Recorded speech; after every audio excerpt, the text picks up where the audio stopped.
ஆண்டவரும் இரட்சகருமாகிய இயேசுவின் நாமத்தினாலே இந்த 2வது ஆராதனைக்கு வந்தவங்கள் யாவரையும் அன்போடு வாழ்த்துகிறேன், வரவேற்கிறேன். கர்த்தர் உங்களை ஆசீர்வதிப்பாராக.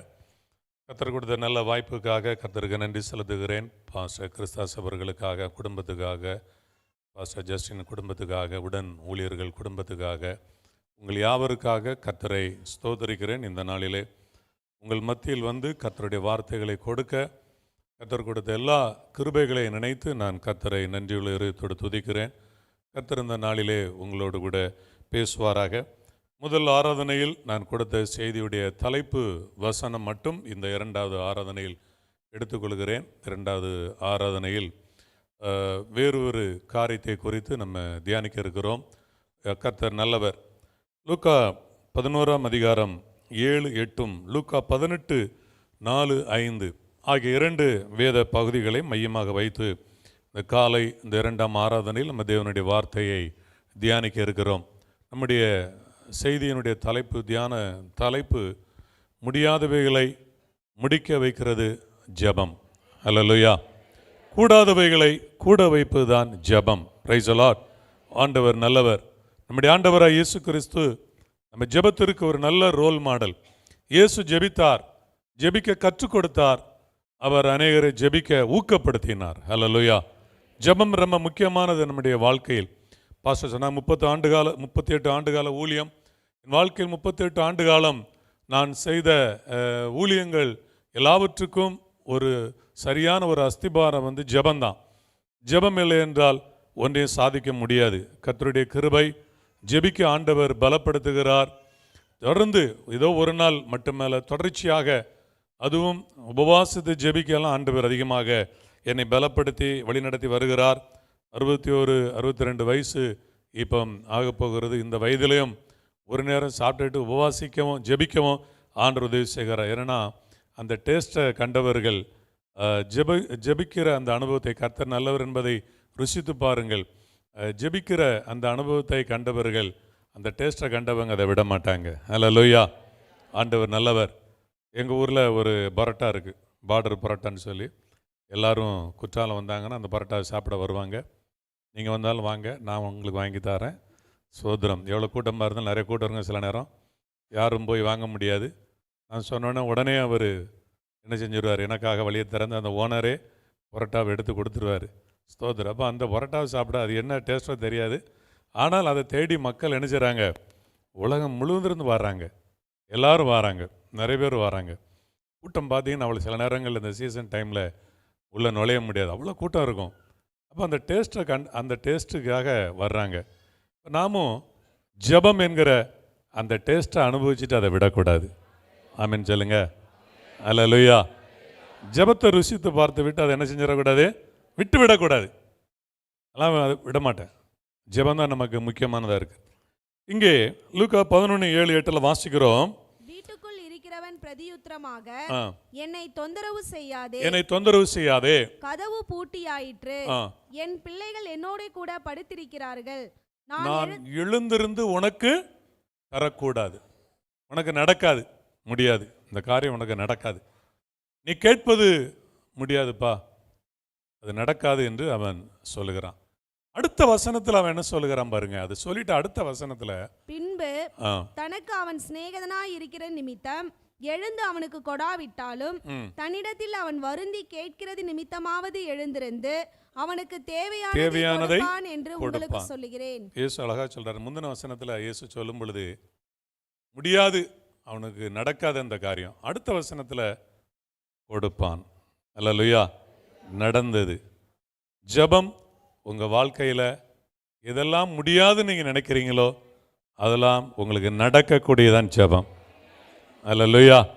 இந்த காலை நேரத்தில் ஆண்டவர் பேசுகிறார். வாழ்க்கையில் நிறைய அனுபவங்கள், சாட்சிகளை சொல்ல முடியும். வேதத்தில் நீங்கள் பாருங்கள், ஒரு தனி மனித அனுபவத்தை விட வேதாகமத்தில் ஜெபம் பண்ணி எத்தனையோ அற்புதங்களை பெற்றவர்களை நீங்கள் நோக்கி பாருங்கள். ஆண்டவர் நல்லவர். அதே லூக்கா 18:4-5 அதுதான் சொல்கிறார். இந்த 2 இடத்துல அங்கேயும் சொல்லும் பொழுது ஆரம்பிக்கும் போது சோர்ந்து போகாமல், ஏன்னா நமக்கு சோர்வு வரும். அநேக நாட்களாக நடக்கவில்லை. சிலர் நம்ம ஜெபம் பண்ணிக்கிட்டே இருப்பான், நடக்காது.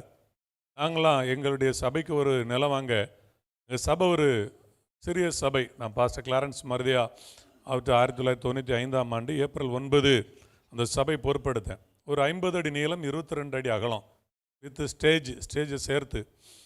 எங்கள் சபை வளர்ந்தது. அங்கே ஒரு ஏஜ் ஸ்கூல் இருக்குது, அங்கேயும் நாங்கள் ஆராதனை நடத்தினோம். ஒரு ஏக்கர் நிலம் வாங்கணும் என்று சொல்லி 10 ஆண்டுகளாக ஜெபம் பண்ணோம். பல இடம் அது வாய்க்கவே இல்லை.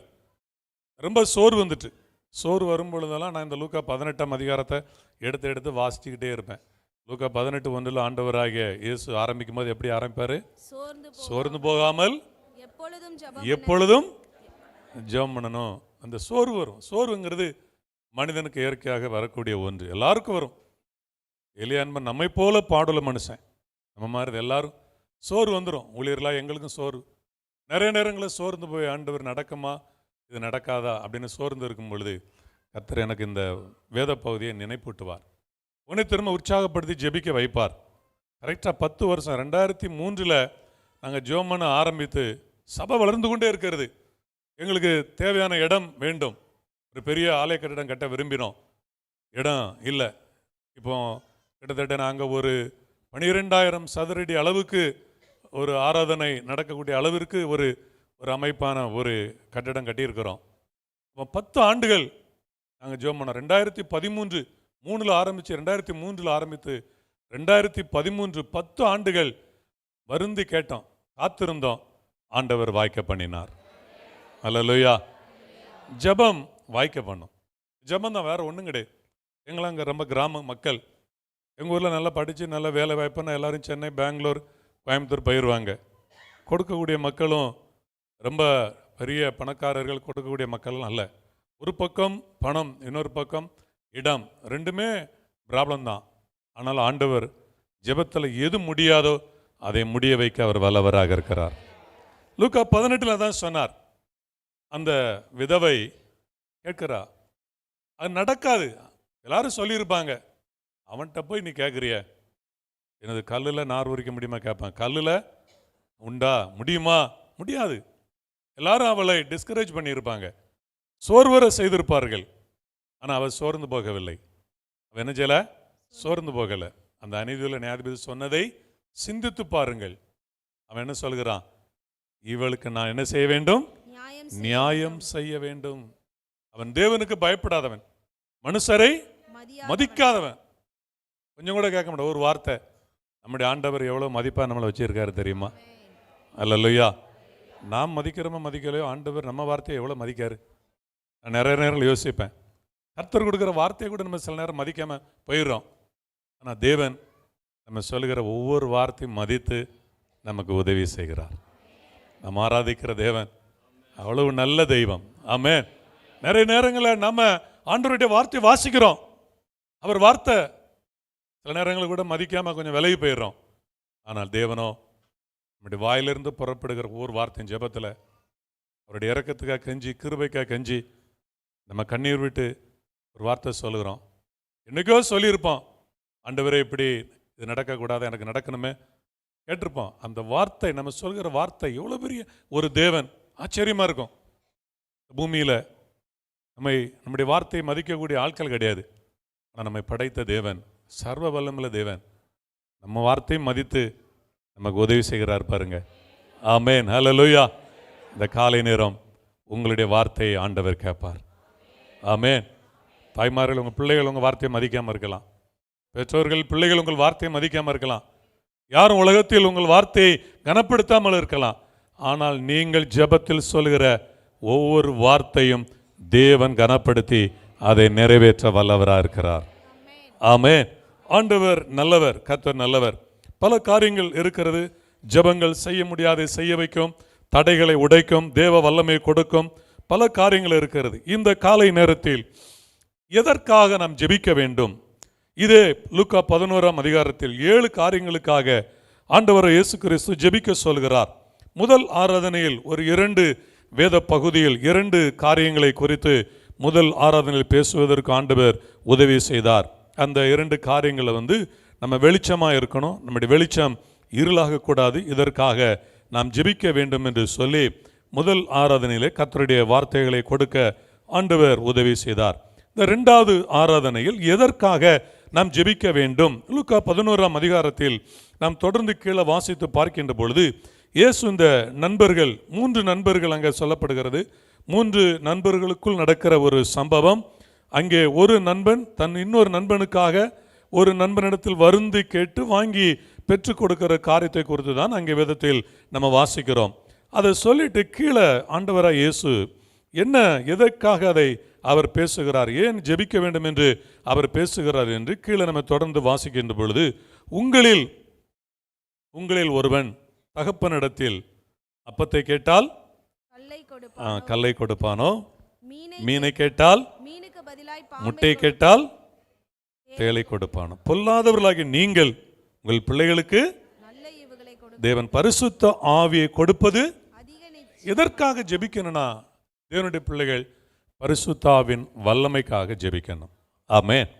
அதோடு இன்னொரு ஜெப குறிப்பு 22 எதற்காக ஜெபிக்க வேண்டும் என்று 21-22 சொல்கிறார். ஆயுதந்தரித்த பலவான் தன் அரண்மனையை காய்க்கிற போது அவனுடைய பொருள் அவனிலும் அதிக பலவான் வந்து யுத்தம் பண்ணுவதற்கு வேண்டிய பலத்தை இந்த பரிசுத்த ஆவியினால் யுத்தம் செய்து பலவான்கிட்ட இருந்து நம்ம அநேக பொருட்களை கொள்ளையிட வேண்டும்.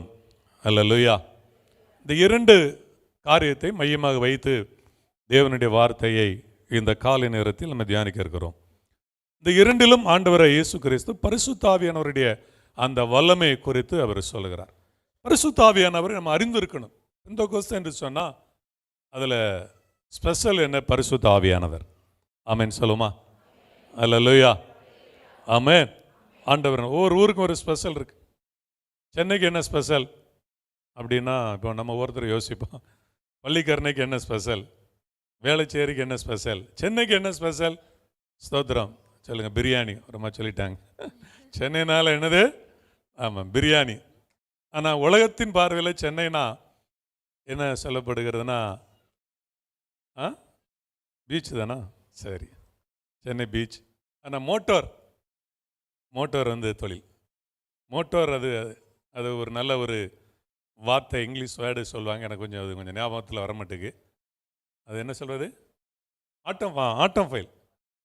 சென்னைனாலே வேர்ல்டில் வந்து சென்னைனாலே ஆட்டோமொபைல் சிட்டி தான் வேர்ல்டில் தெரியும். பீச் எல்லாம் நிறைய சிட்டியில் இருக்குது. பிரியாணி நிறைய ஊரில் இருக்குது. கொஞ்சம் தள்ளி போனால் ஆம்பூரில் ஒரு பிரியாணி இருக்குது. அதை தள்ளி போனால் ஒவ்வொரு ஊர்லேயும் ஒரு பிரியாணி இருக்குது. இந்த சென்னை ஒரு ஸ்பெஷல் ஆட்டோமொபைல் சிட்டி என்று சொல்லி பொதுவாக நம்ம இந்தியாவிலும் உலகத்திலும் அறியப்பட்ட ஒரு காரியம்.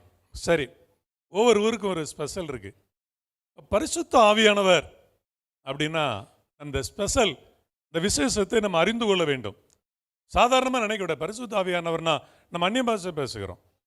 அந்நிய பாஷை பேசுவது மிக முக்கியமான ஒன்று, நல்லது.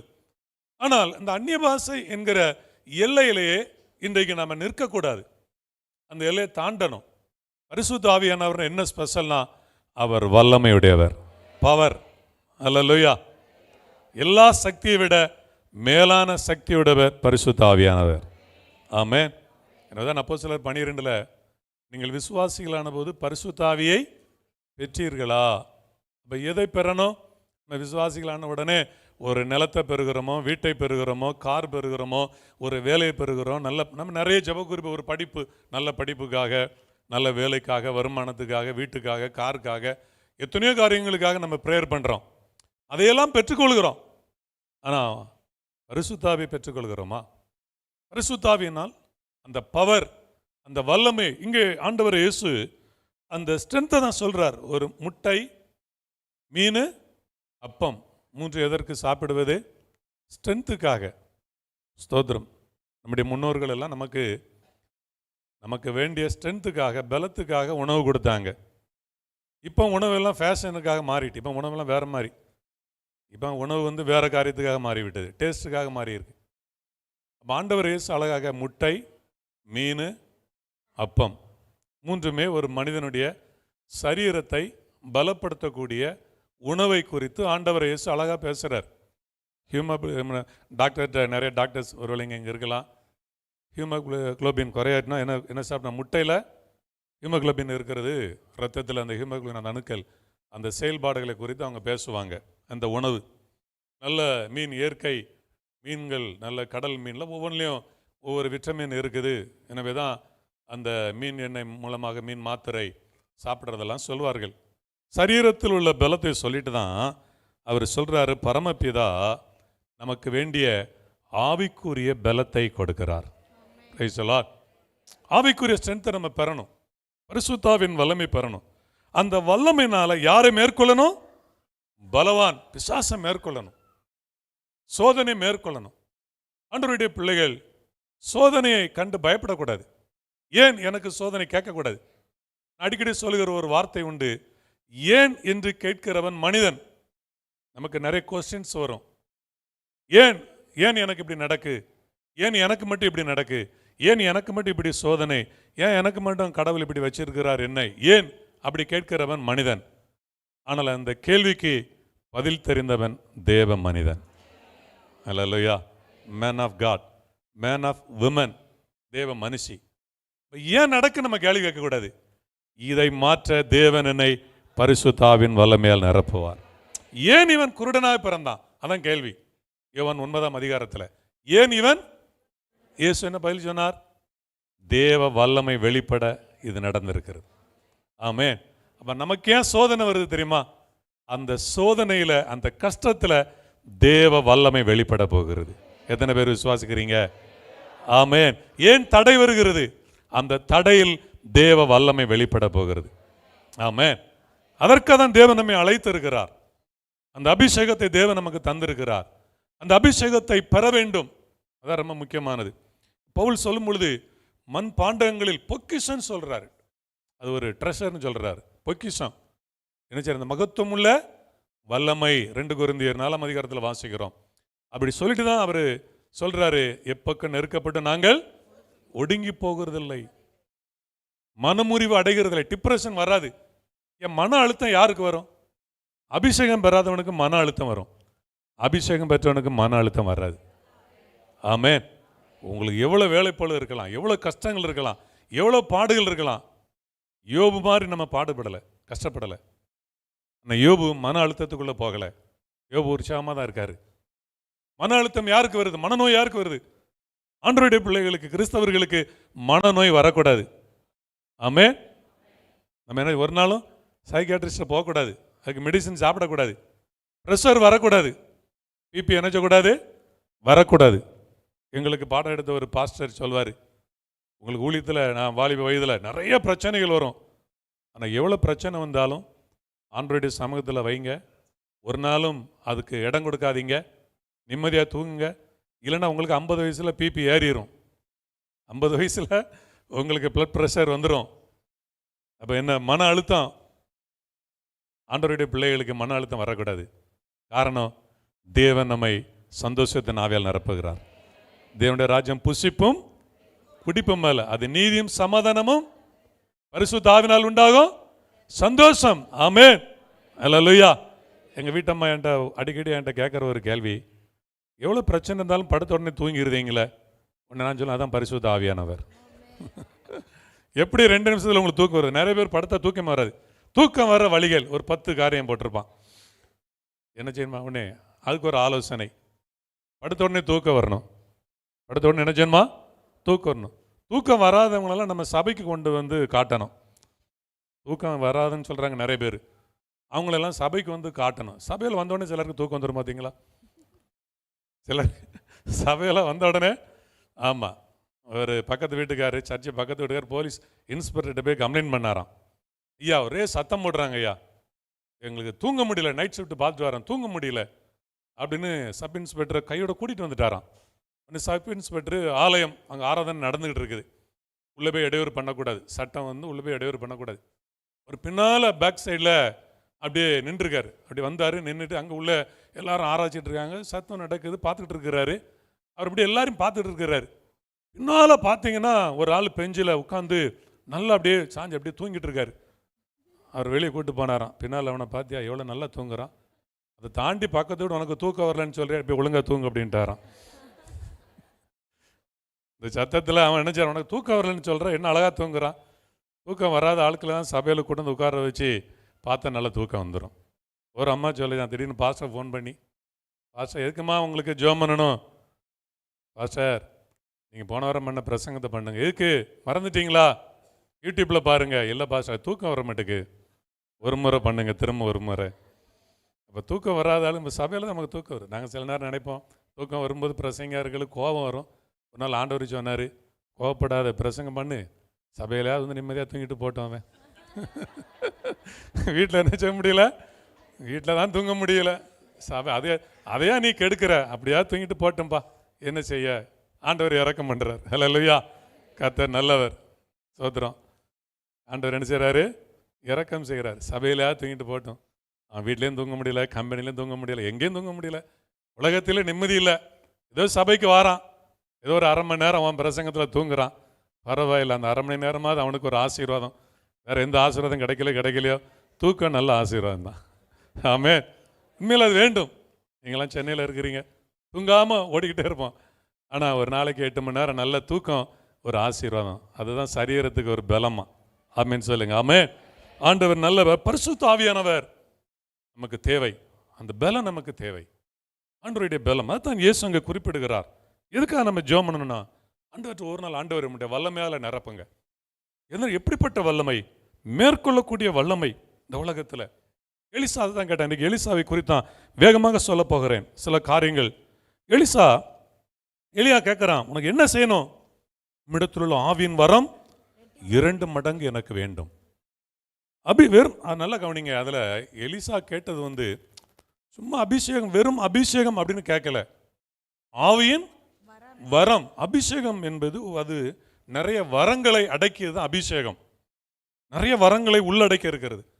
வரங்கள் என்று சொன்ன உடனே நம்ம எல்லாரும் நினைக்கிறோம் ஊழியக்காரர்களுக்கு தான் வரம். அப்படி அல்ல. வரங்களை தேவன் பரிசுத்த ஆவியின் மூலமாக நம் ஒவ்வொருவருக்கும் கொடுக்கிறார். ஆமேன். அல்லேலூயா. ஆண்டவர் நல்லவர். வரம் என்று சொல்கின்ற பொழுது பாருங்க, அங்கே முதலாவதாக 2 ராஜாக்களின் புஸ்தகம். நம்ம எல்லாரும் அதை எடுத்துக்கொள்வோம். வேகமாக உங்களோடு பேசுகிறேன். குறிப்பிட்ட நேரத்திற்குள்ளாக தேவனுடைய வார்த்தையை முடிக்க வேண்டும். கர்த்தர் நல்லவர். 2 ராஜாக்கள் 2ஆம் அதிகாரத்தில் நம்ம வாசித்து பார்க்கின்ற பொழுது அங்கே கர்த்தருடைய வார்த்தை என்ன சொல்கிறது? எலிசா அந்த அபிஷேகம் நான் எடுத்துக்கொள்ளப்படும் போது, சுழல் காற்றிலே எடுத்துக்கொள்ளப்படும் பொழுது பரலோகத்திற்கு அவன் ஏறி போனான். எலிசா கண்டு அவன் புலம்புகிறான். சால்வை விழுகிறது. 14வது வசனத்தில் எலியாவின் தேவன் எங்கே, தேவனாய் கர்த்தர் எங்கே என்று தன் தண்ணீரை அடித்தான். அந்த சால்வை பெற்றுக்கொண்டு, இந்த அபிஷேகத்தை பெற்றுக்கொண்டு, வல்லமை என்ன செய்தான் என்றால் எலியா செய்தது மாதிரி அவன் செய்கிறான். இல்லை 2 காரியத்தை சொல்கிறேன். ஒன்று, நம்முடைய முற்பிதாக்கள் சொன்ன அற்புதங்கள் நம்ம ஆவின் வல்லமை பெறும் பொழுது நம்முடைய முற்பிதாக்கள் நமக்கு சொன்ன அற்புதங்கள் நடக்கும். நல்ல கரங்களை தாட்டி ஆமென், உற்சாகமா ஹல்லேலூயா. கட்டுக்கதை அல்ல. நிறைய பேர் கட்டுக்கதமா, அங்க அற்புதம் இங்க அற்புதம். உங்க வாழ்க்கையில நீங்க ஜெபம் பண்ணும் பொழுது உங்கள் கண்களுக்கு முன்பாக அது நடக்கும். சாட்சிகள் உங்களுக்கு யாருக்கோ நடக்குது, நம்ம சாட்சி கேட்கிறோம், பரவசப்படுகிறோம். உங்களுக்கு கர்த்தர் செய்ய வல்லவராக இருக்கிறார். முற்பிதாக்கள் சொன்ன பைபிளில் சொல்லப்பட்ட அற்புதங்கள் எதுவும் நடக்கும், எல்லாமே நடக்கும். அதில் நம்ம வாசிக்கிறோம், எனக்கு இது நடக்குமா, என் வாழ்க்கைக்கு இது ஒரு அனுபவம் வருமா? நிச்சயம். எலியா என்ன செய்தானோ அதே காரியத்தை எலிசா செய்கிறதை பார்க்கிறோம். அந்த வல்லமை பெற்றுக்கொண்டு எலியா எப்படி யோர்தானை 2ஆக பிளந்தானோ அதே போல. அதனால் ஊழியத்து ஆரம்பத்தில் நிறைய பெரிய ஊழியர்கள் பெரிய சபையெல்லாம் பார்க்கும் பொழுது எனக்குள்ள ஒரு ஏக்கம், ஆவல், இப்படியெல்லாம் நம்ம ஊழியம் செய்ய முடியுமா, இப்படியெல்லாம் நாம் என்ன செய்ய முடியுமா, ஒரு ஆலயம் கட்ட முடியுமா, அப்படியெல்லாம் நான் ரொம்ப யோசிப்பேன். எனக்குள்ள ஒரு ஏக்கம் இருக்கும். ஜெபம் பண்ணுவேன், இல்லை நிறைய சாட்சி சொல்கிறேன், இப்படியெல்லாம் நடக்குமா, நிறைய சாட்சிகளை கேட்கும் பொழுது என் வாழ்க்கையில் இப்படி நடக்குமா அப்படிங்கிற ஒரு கேள்வி எழும்போம். ஆனால் ஆண்டவர், நான் இதெல்லாம் கேட்டனோ அதை எல்லாவற்றையும் ஆண்டவர் கொடுத்தார். அதுக்கு பரிசுத்த ஆவியின் அந்த வல்லமை, அதான் நீங்கள் கேட்கணும். பரிசுத்த ஆவியின் வல்லமை உங்களுக்குள்ள இருந்ததுன்னா உங்களுக்குள்ள ஒரு விசுவாசம் வந்துடும். என்ன விசுவாசம் வந்துடும்னா, வேதாமத்தில் சொல்லப்பட்ட எல்லா அற்புதங்களும் உங்கள் வாழ்க்கையில் நடக்கும். ஆமென். எல்லா அற்புதங்களும் நடக்கும். கட்டுக்கதையை நம்ம வாசிக்கல, உண்மை சம்பவத்தை வாசிக்கிறோம். பிள்ளைகளுக்கு சண்டே ஸ்கூல் ஆசிரியர் சொல்லும் பொழுது, இன்னைக்கு உங்களுக்கு ஒரு கதை சொல்ல போகிறேன் அப்படின்னு நம்ம சொல்கிறோம். நம்ம பிள்ளைகள் கேட்கும்போது கதை கேட்குற மாதிரி அப்படி இருக்காது. இன்றைக்கி உங்களுக்கு ஒரு உண்மையை சொல்ல போகிறேன். வேதாகமம் கதைகளில் உண்மை சம்பவம். வேதாகமம் உண்மை சம்பவம். உண்மையை சொல்கிறோம், சத்தியத்தை சொல்கிறோம். உண்மை அற்புதங்கள் இன்றைக்கு நடக்கும். இந்த காலத்தில் நடக்குமா? இந்த விஞ்ஞான யுகத்தில் நடக்குமா? நடக்கும். அல்லேலூயா. எப்படி நடக்கும்? தேவன் எப்படி ஆகும்? ஒரு கன்னிகை கர்ப்பவதியாகிறது எப்படி ஆகும்? கேட்ட கேள்வி நல்ல கேள்விதான். மரியாள் கேட்ட கேள்வி. தூதன் சொன்னான், தேவனால் கூடாத காரியம் ஒன்றுமில்லை. அது எப்படி நடக்கும்? நம்முடைய வாழ்க்கையில் அற்புதங்கள் எப்படி நடக்கும்? பரிசுத்தாவின் வல்லமை பெறும்பொழுதுதான் இந்த அற்புதங்கள் நடக்கும் என்கிற விசுவாசம் உள்ள வரும், இருதயத்தில் வரும். இது நடக்கும், நிச்சயமாக நடக்கும் என்கிற விசுவாசம். அந்த விசுவாசம் வந்தாதான் நம்ம ஜெபிக்க முடியும். விசுவாசம் என்பது ஒரு ரயில் இன்ஜின் போன்றது. அநேக கோச்சு அது இழுத்துக்கிட்டு போற மாதிரி நம்முடைய வாழ்க்கை இழுத்து கொண்டு போவது பரிசுத்த ஆவியினால் நமக்கு உண்டாகிற விசுவாசம். ஆமென். அல்லேலூயா. சில குடும்பத்தில் யாராவது ஒருத்தருக்கு இப்படிப்பட்ட கிருபை வரா இருக்கும். அவங்க ஒரு ஆள் நல்லா ஜெபிப்பாங்க, விசுவாசம் இருக்கும். அவங்க தான் அந்த குடும்பத்தையே இழுத்து கொண்டு போகக்கூடிய ஒரு சூழ்நிலை. ஆண்டவர் உங்களை ஒரு தலைவராக்கி இருக்கிறார்னா, ஏன் லீடராக்கி இருக்கார் தெரியுமா? உங்களுக்குள்ள அந்த சக்தி இருக்கு. நீங்கள் அநேகரை இழுத்து கொண்டு போகணும் தேவராஜ்யத்துக்கு நேராக. ஆமென். அநேகரை இழுத்து கொண்டு சபை கொண்டு வரணும். அதான் அந்த சக்தி. ஆமென். ஆண்டவர் நல்லவர். இரண்டாவது பாருங்கள், தடையை மாற்றுகிற அந்த வல்லமை. தடையை பார்த்து எலியா ரெண்டாவது பிரித்தான், அப்படியே பிரிந்தே இல்லை. நம்ம எப்பொழுது என்ன நினைக்கிறோம்னா, ஒரு வழி திறந்த உடனே இரண்டாவதாக அடுத்த வழியும் திறந்தே இருக்குன்னு நினைக்கிறோம். இருக்காது. ஒரு கேட்டு திறந்துட்டுனா அடுத்த கேட்டும் திறந்து இருக்க வேண்டும் என்கிற கட்டாயம் இல்லை. அடுத்த கேட்டு அடைக்கப்பட்டிருக்கும், ஒரு கேட்டு திறந்திருக்கலாம். இங்கே எலிசா திரும்ப வரும்பொழுது திறக்கப்பட்ட யோர்தான் திறக்கப்பட்டதாகவே இருக்கும் என்று அவன் நினைத்து இருக்கலாம். ஆனால் அது திறக்கப்படலை. திறக்கப்பட்டது என்ன செய்யப்பட்டது? அடைக்கப்பட்டது. நல்ல கவனிக்கணும் ஆண்டவருடைய பிள்ளைகள். சில நேரங்களில் சில வழிகள் திறக்கப்படும் பொழுது எப்பொழுதும் திறந்திருக்குன்னே சொல்ல முடியாது. அது சில நேரங்களில் அடைக்கப்படும். ஆனால் நம்முடைய வேலை பரிசுத்தாவின் வல்லமினால் அடைக்கப்பட்ட கதவைகளை நம்ம திறக்க வேண்டும். நல்லா ஆமென் சொல்லுங்க. ஆமென். ஹல்லேலூயா. அடைக்கப்பட்ட கதவுகளை திறக்கதான் தேவன் நம்மை ஏற்படுத்தி வைத்திருக்கிறார். ஆமென். இந்த உதாரணம் சொல்லும் பொழுது அது ஒரு தப்பா தெரியலாம் பாருங்க. ஒரு திருடன் எவ்வளவு அது வலிமையான கதவோ, திறக்க முடியாத கதவை அவன் திருட்டுத்தனமா திறக்கிறான் பாருங்க. பாருங்க, ஒரு திருடன் திருட்டுத்தனமா ஒரு கதவை திறக்கக்கூடிய சக்தி அவனுக்கு இருக்குன்னா, பரிசுத்தாவின் அபிஷேகம் பெற்றவர்கள் நம்ம திருட்டுத்தனமா இல்ல, உண்மையாய் நம்ம நடக்கும் பொழுது தேவன் நமக்கு வழியை திறக்கிறார். அல்லேலூயா. உங்களுக்கு தேவன் வழியை திறப்பார். அடைக்கப்பட்ட வாசல் திறக்கப்படும். ஆண்டவர் வாசலை திறப்பார். ஆண்டவர் நல்லவர். மதமாற்ற தடைச்சட்டம் வரும்பொழுது அன்னைக்கு அந்த நாட்கள் ஒரு நைட் பிரேயர், என்ன ஒரு அந்த காஸ்பல் ஃபார் யாஸ் என்று சொல்லுகிற ஒரு பெரிய ஸ்தாபனம், ஒரு வேதாம கல்லூரி அந்த பக்கத்தில் நடத்தினாங்க. ஒரு 200 ஸ்டூடெண்ட்ஸ் அங்கே இருந்தாங்க. ஆசிரியர்கள், ஸ்டூடெண்ட்ஸ் எல்லாம் சேர்ந்து அந்த ஜெபத்தில் நைட்டு பிரசங்கம் பண்ணி என்னை கூப்பிட்டுருந்தாங்க. அந்த நாட்கள் ஒரு பாடல் நான் பிரசங்கம் பண்ணி முடித்த உடனே, இதோ ஒரு திறந்த வாசல், அந்த பாட்டை நான் படிக்கேன். அப்போ ஒருவரும் அடைக்க முடியாதுன்னு என் வாயிலிருந்து ஒருவளும் அப்படிங்கிற வார்த்தை வந்துச்சு. தன்னாலே அந்த வாய் அந்த வார்த்தை பாடல் புத்தகத்தில் ஒருவரும் என்று இருக்கிறது, நான் ஒருவளும் அப்படின்னு சொல்லி. அப்போ ஒருவள் அந்த அம்மா தான் ஒருவள் அங்கே சொல்கிறார் ஆண்டவர். அப்போ சொன்ன பிறகு பாருங்க, அடைச்ச ஆளே திறந்துட்டாங்க. யார் அடைக்கிறாங்களோ அவங்களே திறக்க வைப்பார். ஆமே. உங்கள் மேனேஜர் அடைக்காரா, அவரை கொண்டே ஆண்டவர் திறக்க வச்சிருவார். ஆமே. உங்கள் முதலாளி அடைக்காரா, முதலாளி கொடுக்க மாட்டேன்னு சொல்கிறாரா, அதே ஆளை கொண்டே செய்ய வைப்பார். எந்த இடத்தில் அடைக்கப்பட்டதோ அதே இடத்தில் திறக்க தேவன் வல்லவராக இருக்கிறார். ஆமே. அல்லேலூயா. அதான் பரிசுத்த ஆவியானுடைய சக்தி.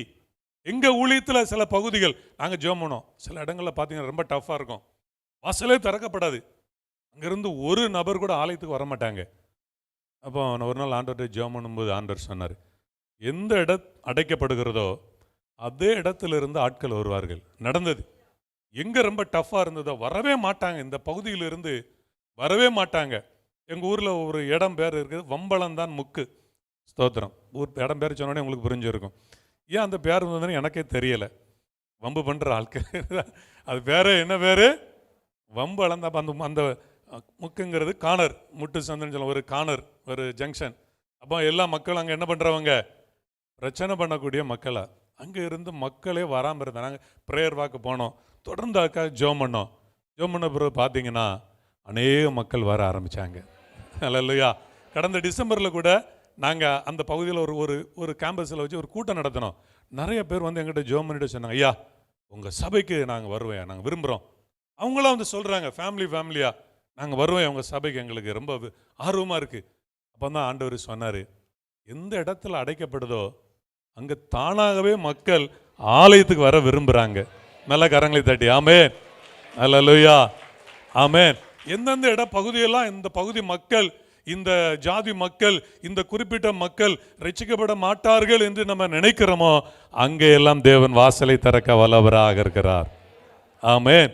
ஆண்டவர் நல்லவர். நிச்சயமாக நம்முடைய தேசத்தில் அது நடக்கும். அப்போ பரிசுத்தாவினுடைய சக்தி அப்படிப்பட்ட சக்தி என்று சொல்லி நம்ம பார்க்கிறோம். அங்க பாருங்க, அடுத்ததான் நம்ம வாசித்து பார்க்கின்ற பொழுது எலிசா அடுத்த கீழே 2ஆம் அதிகாரத்தினுடைய அந்த கீழ் பகுதி வாசிக்கும் பொழுது 17, 18, அந்த 19, அந்த 20வது வசனங்கள் 21வது வசனம் வரை வாசிக்கும் பொழுது அவங்க சொல்லுகிற வார்த்தையா, குடியிருப்புக்கு நல்லது, தண்ணீரோ கெட்டது, நிலமும் பால் நிலம். ஊரு நல்ல ஊர் தான், சுற்றி இருக்கிற மக்கள் சரியில்லை. என் வீடு நல்ல வீடு தான், தெரு நல்ல தெரு தான், ஆனால் சுற்றி இருக்கிற மக்கள் நிலம் பாழா இருக்கிறது. இந்த உலகம் பொல்லாங்கனுக்குள் கிடக்கிறது, இந்த உலகம் கெட்டு போய் கிடக்கிறது. நல்ல கவனிங்க, பரிசுத்தாவின் வல்லமையினால கெட்டு போகிற உலகத்தை நல்ல உலகமாக மாற்றுவது பரிசுத்த ஆவியானவர். ஆமென். அல்லேலூயா.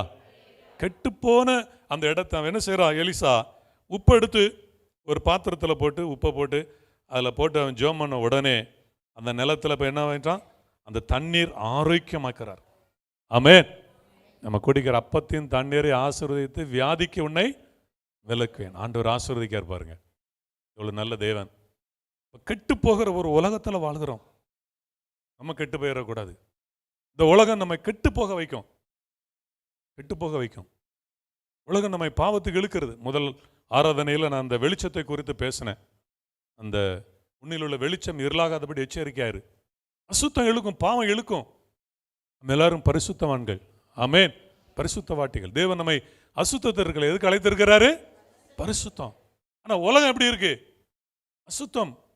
எங்கு திரும்பினாலும் அசுத்தம் தான்.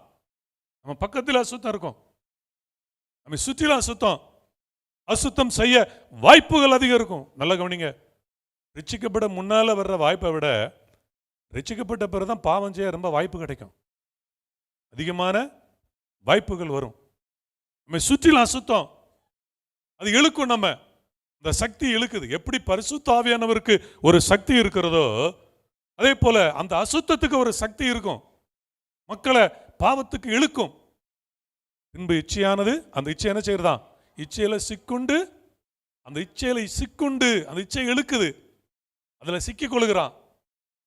அசுத்தமான ஒரு உலகத்தில் வாழ்கிறோம்.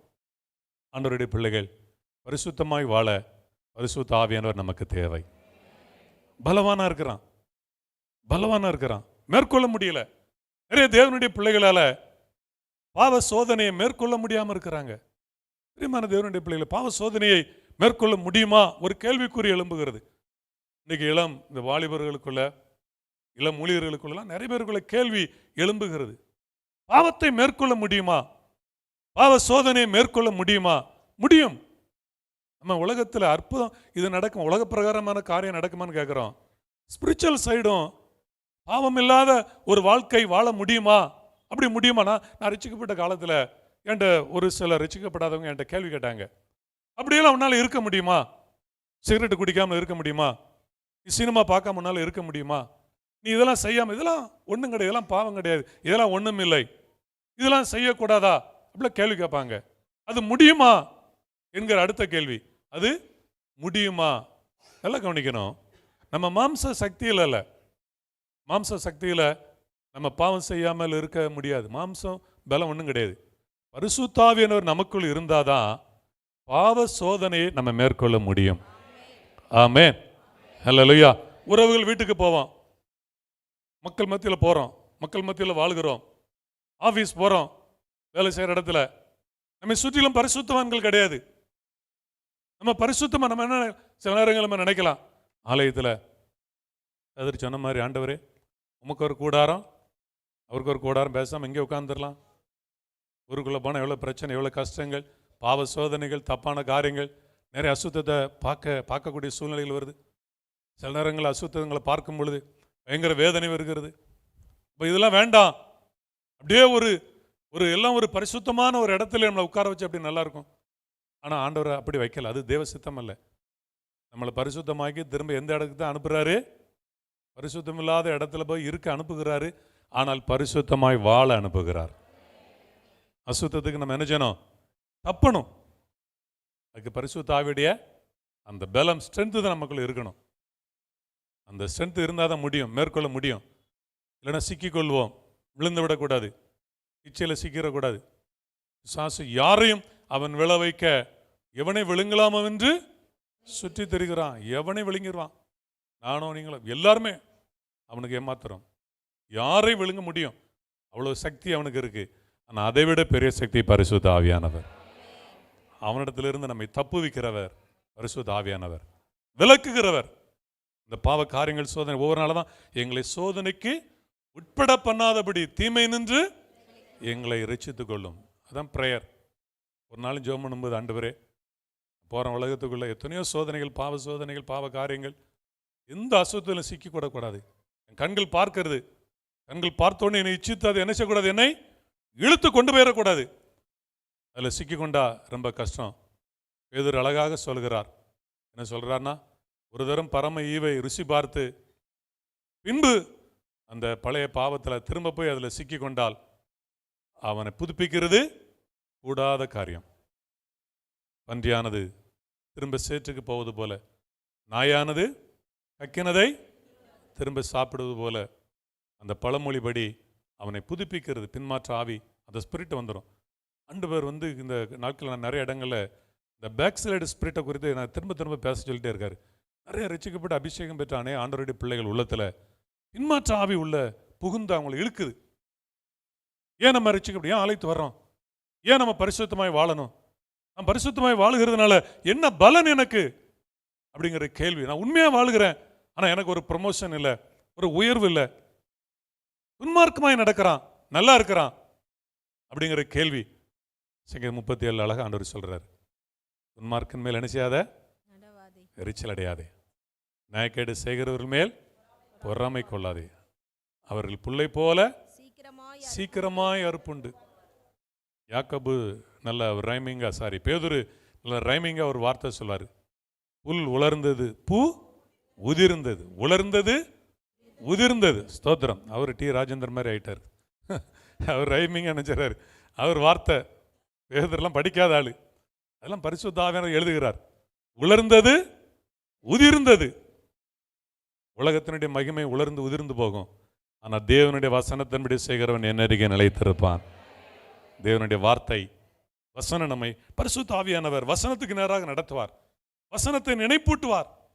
ஒரு பாவமான காரியம் வரும் பொழுது தேவ ஆவியானவர் நம்ம என்ன செய்கிறார்? வசனத்தை நினைப்பூட்டுகிறார். அப்ப நல்லா கவனிச்சு பாருங்க, இந்த இடத்துல என்ன சொல்லப்படுகிறது என்று சொன்னால், எலிசாவும் மேல் இருந்த அந்த அபிஷேகம் ஒரு கெட்டுப்போன ஒன்றை நல்லதாக மாற்றக்கூடிய ஒரு சூழ்நிலை. அப்போ நாம தான் நம்முடைய சூழ்நிலையை நன்றாக மாற்றணும். நம்மளை சுற்றி இருக்கிற சூழ்நிலை சரியில்லை, என்னால் அப்படி சரியாக வாழ முடியாது அப்படின்னு நாம் என்ன செய்யக்கூடாது? சூழ்நிலையை குறை சொல்லக்கூடாது, சூழ்நிலையை குற்றப்படுத்தக்கூடாது. நம்ம எல்லாரும் சூழ்நிலையை குற்றப்படுத்துகிறோம். எனக்கு நல்ல சூழ்நிலை இருந்ததுன்னா நான் நல்ல நிலையில் வந்துடுவேன். நோ, ஆண்டவர் அப்படி வைக்க முடியாது. ஆண்டவருடைய சித்தமே சரியாக இல்லாத சூழ்நிலையில் நம்ம கொண்டு நினைச்சுவார், வச்சிருவார். ஒரு நாள் பாஸ்டர் ராஜாமணிட்ட ஒருத்தர் கேட்டாராம், பாஸ்டர் ஐயா, ஒரு இடம் அப்பாயின்மெண்ட், ஒரு சபை போட்டுதாங்க. உடனே பாஸ்டர் ராஜமணி பாஸ்டர் கேட்டாராம், உன்னை எந்த இடத்துக்குப்பா உன்னை போட நீ விரும்புகிற? பாஸ்டர் ஐயா, எந்த பிரச்சனை இருக்கக்கூடாது, பிசாசு இருக்கக்கூடாது, அந்த மாதிரி ஒரு இடம். இப்போ நீ நல்லா எல்லா ஊரும் போயிட்டு வா, எங்கே பிசாசு இல்லை சொல்லு, அங்கே நான் ஒன்று போடுறேன்னாராம். எல்லா ஊரும் போய் பணத்தை கையில் கொடுத்து நீ போய் பார்த்துட்டு வாப்பா, எந்த ஊரில் பிசாசு இல்லை அந்த ஊரில் ஒன்று அப்பாயின்ட் பண்ணுறேன் அப்படின்னாராம். சில ஆட்கள் நம்ம அப்படி நினைக்கிறோம். ஒரு நல்ல இடமா கிடைக்கணும், ஒரு நல்ல வேலை, நல்ல இடமா இருக்கணும், எந்த எல்லா சூழ்நிலையும் எனக்கு பாருங்கள், ஆண்டவர் என்ன செய்வார் தெரியுமா? சூழ்நிலை சாதகமாக இல்லாத இடத்துல தான் கொண்டு போய் என்ன செய்வார்? அங்கே கொண்டு வச்சிடுவார். பிரச்சனை இல்லாத இடத்துல கொண்டு வைப்பார். உங்களை கொண்டு நீங்கள் ஒரு ஆஃபீஸர்னா உங்களை ஒரு இடத்துக்கு அப்பாயின்ட் பண்ணுறாருன்னா, ப்ரமோஷனாக பிரச்சனை உள்ள இடத்துல ஆண்டவர் அனுப்புவார். ஏன் தெரியுமா? உங்களுக்குள்ள இருக்கிற பரிசுத்த ஆவியானவர் பிரச்சனையை மாற்றக்கூடிய பரிகாரத்தை சொல்யூஷன் அங்கே கொடுப்பார். ஆமென். அதுக்கு தான் ஆண்டவர் வைக்கிறார். அப்போ எலிசா சூழ்நிலையை மாற்றக்கூடிய அந்த அபிஷேகத்தை அங்கே கொடுக்கிறதை பார்க்கிறோம். அடுத்து பாருங்கள், அவனுக்குள் இருந்த அந்த வல்லமை, சிறு பிள்ளைகள் அவனை மொட்டத்தலையா ஏறிப்போ அவனை அங்கீகரிக்கலை, அவனை ஒரு ஊழியக்காரனாக அங்கீகரிக்கலை. ஆண்டவர் நல்லவர். ஊழியக்காரில் நாங்களாம் ஊழியத்தில் நிறைய இடங்களில் எங்களை யாரும் ரெக்கக்னைஸ் பண்ண மாட்டாங்க. எனக்கு ஆரம்பத்தில் ஆண்டவர் சொல்லும்போது, உன்னை யார் அங்கீகரிக்கலை, நான் அங்கீகரிச்சிருக்கேன்னு சொல்ல. அதனால் நான் சோர்ந்து போக மாட்டேன், யார்கிட்டையும் அங்கீகாரம் கேட்க மாட்டேன், மதிப்பு தேட மாட்டேன். என்னென்னா ஆண்டவர் ஆரம்பத்திலே சொல்லிட்டார். பரிசுத்த ஆவியானவர் பெற்ற உடனே கற்றுக் கொடுத்தாரு. அங்கீகாரம் என்பது நான் கொடுத்தது. மனுஷர்கள் அங்கீகாரம் கொடுக்கலன்னு ஒரு நாளும் புலம்பக்கூடாது. அங்கீகாரம். இந்த எலிசா பாருங்க, அவனை அவர்கள் மதிக்கலை, அவனுக்கு ஒரு அங்கீகாரம் இல்லை. அந்த சிறு பிள்ளைகள் அவனை பார்த்து என்ன சொன்னாங்களே, மொட்டை தலையா ஏறிப்போ அப்படின்னு பாருங்க. ஸ்தோத்திரம். ஏன்னா நமக்கு முடி விழுந்துட்டா யாரும் அங்கீகாரம் கொடுக்க மாட்டாங்க. இப்போ முடி நிறையா இருந்தால் தான் அவங்களுக்கு மதிப்பு. அப்படிலாம் உலகத்தில் இருக்குது. முடி கருப்பாக இருக்கணும், முடி நல்லா இருக்கணும், அழகாக இருக்கணும் அப்படின்னு சொல்லி என்ன செய்கிறாங்க, அங்கீகாரம் உலகத்தில் கொடுக்கலாம். ஸ்தோத்திரம். எங்கள் சர்ச்சில் ஒரு தம்பி இருந்தான், ஒரு தம்பி. அப்போ அவன் பெண் பார்க்க கல்யாணம் முடிக்க புறப்பட்டு போகும் பொழுது ஒரு பெண், இன்னொரு ஏஜ் சபையில் ஒரு பெண், அந்த பெண்ணை பார்த்து சம்மதிச்சிட்டான். அந்த பெண்ணை 20 பேர் பார்த்துட்டு வேண்டான்னு சொல்லிட்டாங்க. அந்த பெண் அழகாகவே இருக்க மாட்டான். இந்த பெண்ணை பார்த்து சம்மதிச்சு வெளியே வந்த உடனே கூட பிறந்த அண்ணமாரு, எதுக்கு நீ சம்மதிச்ச, பெண்ணு நல்லா இல்லை, எதுக்கு நீ சம்மதிச்ச? ஆனால் அந்த குடும்பத்தார் இந்த தம்பி பெண் பார்க்க வர முன்னக்கூட்டி 3 நாள் குடும்பமாக உபவாசம் இருந்து ஜெபம் பண்ணியிருக்காங்க. எல்லாம் ஆவியில் நிறைந்து பாருங்க. எத்தனை பேர் தள்ளப்பட்ட அந்த பெண் இப்போ கல்யாணம் முடிச்சு 2 அழகான பையங்க அந்த குடும்பத்தில் இருக்கிறாங்க. நல்ல 2 பிள்ளைகள் இருக்காங்க. எல்லாராலும் தள்ளப்பட்ட அந்த பெண் தேவன் அங்கீகரித்து ஒரு நல்ல வாழ்க்கையை கொடுத்தார். நல்ல கரங்களை தட்டி ஆமென். அங்கீகாரம், பரிசுத்த ஆவியானவர் நம்ம மேல பரிசுத்தானவர் இருந்தார்னா ஒரு அங்கீகாரம் கிடைக்கும். நம்மளை மதிக்காதவங்க, அங்கீகரிக்காதவங்க, ரெக்கக்னைஸ் பண்ணாதவங்களாம் என்ன செய்வாங்க, எல்லாரும் ரெக்கக்னைஸ் பண்ணுவாங்க. அங்கீகாரம் கிடைக்கும்.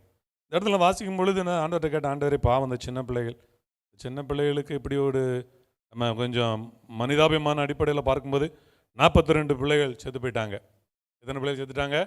42 பிள்ளைகள். மனிதாபிமான அடிப்படையில் பார்க்கும்போது ஐயோ சின்ன பிள்ளைகள் செத்துட்டாங்களே அப்படிங்கிற மாதிரி நமக்கு வரும். இப்போ காசால் அதெல்லாம் கடந்த நாள் இந்த காசா அந்த பகுதிக்காக ஜோம் பண்ணும் பொழுது அவங்க மோசமாக அவங்க ஒரு மாதிரி டெரரிஸ்ட்டுக்கு ஆதரவு கொடுத்தாங்க. சின்ன பிள்ளைகள் எத்தனையோ 1000 சிறு பிள்ளைகள் சாகுது. இப்போ சிறு பிள்ளைகள் பட்டினியாக கிடக்கிறாங்க. அப்படியெல்லாம் நம்ம பார்க்கும் பொழுது அவங்க மேலே நமக்கு ஒரு பரிதாபம் வருது. அவங்களுக்கு ஜெபம் பண்ணுறோம். ஆனால் அதே நேரத்தில் தேவன் நீதி உள்ளவர். சில சாபங்கள் சில இடத்தை தொடர்கிறது. அப்போ இந்த 42 பிள்ளைகள் பிரிப்பட்டது என்றால் நான் நினைக்கிறேன், இந்த பிள்ளைகள் அந்த ஊழியரை அங்கீகரிக்காமல் அந்த பிள்ளைகளுடைய பெற்றோர் வீட்டில் குடும்பத்தில் ஊழியக்காரரை குறித்து பிள்ளைகள் முன்னால் தப்பாக பேசக்கூடாது. நல்லா கவனிங்க. பெற்றோர்கள் நம்முடைய பிள்ளைகள் ஊழியரை மதிக்க கற்றுக் கொடுக்கணும், தப்பாக கற்றுக் கொடுக்கக்கூடாது. அந்த பிள்ளைகள் பின்னாட்களில் எந்த ஊழியரையும் ரெக்கக்னைஸ் பண்ண மாட்டாங்க. ஊழியக்காரங்கன்னா எல்லாரும் கெட்டவர்கள் அப்படிங்கிற தப்பான எண்ணங்கள் நிறைய வாலிப பிள்ளைகள், சிறு பிள்ளைகள் மனதில் பதிக்கிறாங்க. தப்பான எண்ணங்களை பதிக்கிறார்கள். இது நிமித்தம் அவர்கள் இடரல் அடைந்து விசுவாச வாழ்க்கைக்குள்ளே வருவதில்லை. ஆலயத்துக்குள்ளே வரமாட்டாங்க, சபைக்குள்ளே வரமாட்டாங்க. அவர்களை நரகத்துக்கு நேராக கொண்டு போகிறதை பார்க்கிறோம். இந்த 42 பிள்ளைகளை பாருங்க. இந்த 42 பிள்ளைகள் என்று நம்ம சொல்லும்போது அவங்க பெற்றோர் தான். இதுக்கு காரணம், நான் அந்த சிறு பிள்ளைகள் ஒரு எலிசா ஒரு அபிஷேகம் பெற்ற தீர்க்கதரிசியை மொட்டத்தலையா ஏறி போனா மொட்டத்தலையான்னு கற்றுக் கொடுத்தது யாரு?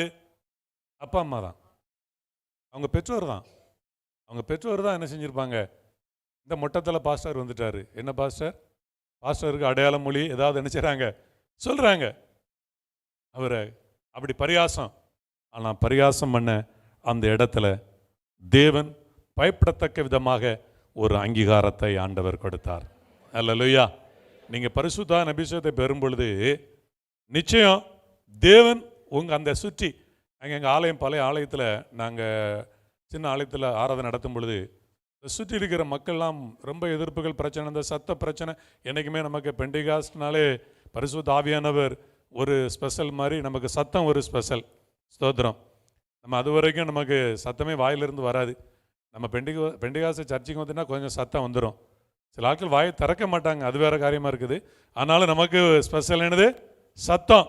நல்ல சத்தம் போட்டு ஜெபம் பண்ண ஆராதிக்க அப்படிப்பட்ட ஒரு சூழ்நிலை. அப்போ நிறைய எதிர்ப்புகள் உண்டு. ஒரு நாள் ஒரு பிசாசு பிடிச்ச ஒரு வாலிபர், பெரிய பணக்கார ஒரு கட்சி செயலாளருடைய மகன், திடீரென பிசாசு போராட்டம். அவர் ராத்திரி எனக்கு தெரியாது அங்கே ஒருத்தர் தங்கியிருந்தார், அவர் அனுமதிச்சு சர்ச்சில் தங்கிட்டான். நைட்டு பெரிய பிரச்சனை ஆயிடுச்சு, அவனால் பெரிய ப்ராப்ளம். அவன் வெளியே ஓடி வந்து ஒரு பஸ் ஸ்டாண்டில் நிறைய பேர் அவன் அடிக்க, திரும்ப ஓடி போய் சர்ச்சில் வந்து அவன் ஒழித்து கொண்டான். சர்ச்சில் நிர்வாணமாக இருக்கிறான், பெரிய கூட்டம். எனக்கு நைட்டு அப்போ லேண்ட்லைன் ஃபோன் இருந்து என்னை அழைத்தார்கள். போனால் எல்லாரும் வெளியே பெரிய கூட்டம் நிற்க, தெருவே நிற்குது, மக்கள் நிற்கிறாங்க. நைட்டு ஒரு 2 மணி இருக்கும். அவன் ஐயா ரொம்ப மோசமான காரியம் செய்கிறான், என்ன நிறைய பேர் உள்ளே போகாதீங்க, அவனை அடிச்சிருவான். நான் கவனிக்கல, நான் நேரே உள்ளே போகிறேன். என் பின்னால் ஒருத்தர் ஒரு சேரை தூக்கிட்டு நான் கவனிக்கல, அவர் பின்னால் சொன்னார், உங்களை அடித்தாருன்னு அவனை சேரை கொண்டு அடிக்கணும். அவன் பேர் மாரியப்பன், ஒரு ஓரமாக உட்காந்துருக்கிறான் நிர்வாணமாக. மாரியப்பன் வா, அவன் ட்ரெஸ்ஸுங்கிற, அவன் ட்ரெஸ்ஸை கொண்டு அவளை ட்ரெஸ்ஸை போட்டான். அப்படியே வந்து ஒரு இடத்துல அமைதியாக உட்காந்தான். எல்லாரும் சுற்றி இருந்த பார்த்தாங்க. சுற்றி இருந்த பார்த்த உடனே அதுக்கு அந்த தெருவில் போகும்போது பார்த்தீங்கன்னா உட்காந்துருக்கிற ஆள் கூட என்னை பார்த்தோன்னே எலும்பின்னு ஐயா வணக்கம் அப்படின்றாங்க. என்ன ஆண்டவர் பாருங்க, ஒரு சம்பவத்தில் என்ன செய்கிறாரு? நீங்கள் செய்கிற ஒரு சம்பவத்தில் உங்கள் வாழ்க்கையில் உங்கள் மூலமாக ஒரு காரியம் நடக்கும் பொழுது சுற்றி இருக்கிற மக்கள் உங்களை ரெக்கக்னைஸ் பண்ணுவாங்க. ஆமாம், நம்ம சுவிசேஷத்தை மக்கள் ஏற்றுக்கொள்ள மாட்டாங்க. ஆனால் அந்த சுவிசேஷம் சொல்லி அந்த வீட்டுக்காக ஜெபம் பண்ணிட்டு வரும்போது, அந்த வீட்டில் ஒரு அற்புதம் நடக்கும் பொழுது அவங்க அடுத்த முறை நம்ம எதிர்பார்க்கணும். எங்கள் லீடர்ஸ்க்கு சொல்லுவேன், நீங்கள் போய் செய்கிற ஜெபம் அவங்களுக்கு அற்புதத்தை கொண்டு வரணும். அடுத்த முறை எப்பொழுது வருவார்கள் என்று என்ன சொன்ன அவங்க எதிர்பார்க்கணும். எங்கள் வீட்டுக்கு வந்து ஜெபம் பண்ண வரணும், சுவிசேஷம் சொல்ல வரணும், எதிர்பார்க்கணும். அப்படி ஆண்டவர் செய்ய வல்லவராக இருக்கிறார். அது எதனால? இந்த பரிசுத்த ஆவியின் வல்லமையால தான். அல்லேலூயா. அப்போ எலிசா மேற்கொண்டான். எலிசா என்ன செய்றான்? மேற்கொண்டான். அப்போ நம்முடைய வாழ்க்கையில் வருகிற எல்லா தீய சக்திகளையும் எதிரான சக்திகளையும் மேற்கொள்ளக்கூடிய அபிஷேகத்தை ஆண்டவர் தருகிறார். கண்களை மூடி நம்ம ஜெபிக்க போகிறோம். கர்த்தர் நல்லவர், கர்த்தர் நல்லவர். பரிசுத்த ஆவியுடைய பலம், உன்னத பலம் நம்மை நிரப்புகிறது. உன்னத பலத்தால் நிரப்பப்படுகிற வரைக்கும் காத்திருங்கள் என்று இயேசு சொன்னார். ஏக்காக ஜெபம் பண்ணணும், ஆண்டவரே உம்முடைய ஆவியின் வல்லமையால் நிரப்புங்க. ஒரு காலத்தில் நீங்கள் உயிர்ப்பிக்கப்பட்டிருப்பீங்க, நல்ல ஒரு வல்லமை. இன்னைக்கு அது ஒரு குன்றி போனது போல தெரியலாம். திரும்பவும் உயிர்ப்பியும் ஆண்டவரே சொல்லுங்க. ஆண்டவர்கிட்ட கேளுங்க, என்னை நிரப்புங்க ஆண்டவரே, என்னை உம்முடைய வல்லமையால் நிரப்புங்க ஆண்டவரே. அதிகமாய் காத்திருந்து ஜெபம் பண்ணுங்க. நீங்க அதிக நேரம் ஜெபம் பண்ணும் பொழுது அந்த வல்லமைக்காக கேளுங்க. ஆண்டவரே என்ன போதாத ஆண்டவரே, பலம் போதாத ஆண்டவரே, அசுத்தமான உலகத்துல, பாவ நிறைந்த உலகத்துல, எதிர்ப்பு நிறைந்த உலகத்துல நான் பரிசுத்தமாய் வாழ, நான் மேற்கொண்டு வாழ, எல்லாவற்றையும் மேற்கொள்ள நான் ஓவர் கம் பண்ணணும், மேற்கொள்ளணும். எதிர்க்கிற சக்தியை கண்டு அது அப்படிதான் இருக்கும் அப்படின்னு நான் சோர்ந்து இருக்கக்கூடாது, அதை மேற்கொள்ள வேண்டும் ஆண்டவரே. ஒரு சேலஞ்ச், ஒரு சவால் விட்டு ஜெபம் பண்ணணும். ஆமென். நான் மேற்கொள்வேன், நான் மேற்கொள்வேன். பாருங்க, எஸ்தர் புஸ்தகத்தில் அவர்கள் உபவாசத்தை ஜெபித்த பொழுது எஸ்தரும் ஜனங்களும் காரியம் மாறுதலாய் நடந்தது. அவர்கள் மேற்கொள்ளலாம் என்று நினைத்தார்கள், அவர்களை இவர்கள் தேவ ஜனங்கள் மேற்கொண்டார்கள். எஸ்தர் 9:1 வாசிக்கிறோம். பிரியமான தேவனுடைய ஜனமே, மேற்கொள்ளணும். உங்களுக்கு வர்ற பிரச்சனைகளை நீங்க மேற்கொள்ளணும். இந்த சக்தி ஆண்டவர் கொடுக்கார். சோர்ந்து போகாதீங்க, ஜெபம் பண்ணுங்க. பரிசுத்த ஆவியின் வல்லமை, சக்தி, சபை மேற்கொள்ளணும். சபை தோற்று போகிற ஒன்று அல்ல. சபை இயேசு அவர் கட்டியிருக்கிற சபை. சபைக்கு தலை இயேசு கிறிஸ்து தான். சபை மேற்கொள்ளும். இந்த வட்டாரத்தில் வருகிற எல்லா எதிர்ப்பை மேற்கொள்ளும். தேவ ஜனமே, மேற்கொள்ளக்கூடிய ஒரு சக்தியை ஆண்டவர் நமக்கு தருகிறார். அதுக்காக தான் சபை இன்னைக்கு ஜெபம் பண்ணணும். இன்னைக்கு சபைக்கு தேவை அதுதான். இன்னைக்கு உங்களுக்கு எனக்கு தேவை அதுதான். எலிசாட்ட கேட்ட பொழுது, உனக்கு என்ன வேண்டும்? எனக்கு ஒரு தலைமை பதவி வேண்டும், எனக்கு பணம் வேண்டும், அதெல்லாம் கேட்கல. அவன் கேட்ட ஒரே காரியம், உண்மையிலுள்ள ஆவியின் வர 2 மடங்கு தேவை. எங்களுக்கு மேற்கொள்ளக்கூடிய சக்தி வேண்டும் ஆண்டவரே. ஆவின் பலம் தாங்க ஆண்டவரே, ஆவின் வல்லமை, ஆவின் பலம் தாங்க ஆண்டவரே. ஆண்டவர்கிட்ட கேளுங்க, இயேசு நாமத்தினால தேவன் உங்களுக்கு தர வல்லவராக இருக்கிறார். ஆமென், ஆமென். கர்த்தர் நம்மோடு கூட பேசின வார்த்தைகளுக்காக நம்ம எல்லாரும் 2 கரங்களை உயர்த்தி கர்த்தரை ஸ்தோத்திரம் பண்ணுவோம். நாம் சேர்ந்து சொல்லுவோம், என் ஆத்துமாவே கர்த்தரை ஸ்தோத்தரி, என் முழு உள்ளமே பரிசுத்த நாமத்தை ஸ்தோத்தரி. என் ஆத்துமாவே கர்த்தரை ஸ்தோத்தரி, கர்த்தர் செய்த சகல உபகாரங்களை மறவாதே. ஆமென். நம்முடைய கர்த்தரும் இரட்சகருமாகிய ஆண்டவர் இயேசு கிறிஸ்துவின் கிருபையும் பிதாவாகிய தேவனுடைய அன்பும் பரிசுத்த ஆவியானுடைய அந்யோன்ய ஐக்கியமும் இன்று சதா காலம் நம் அனைவரோடு கூட கிறிஸ்துவின் வரைய பரியந்தம் இருப்பதாக. அல்லேலூயா, அல்லேலூயா, அல்லேலூயா. bless you. ஒருவருக்கு ஒருவர் வாழ்த்தி செல்லுங்கள். Praise the Lord. ஸ்தோத்திரம்.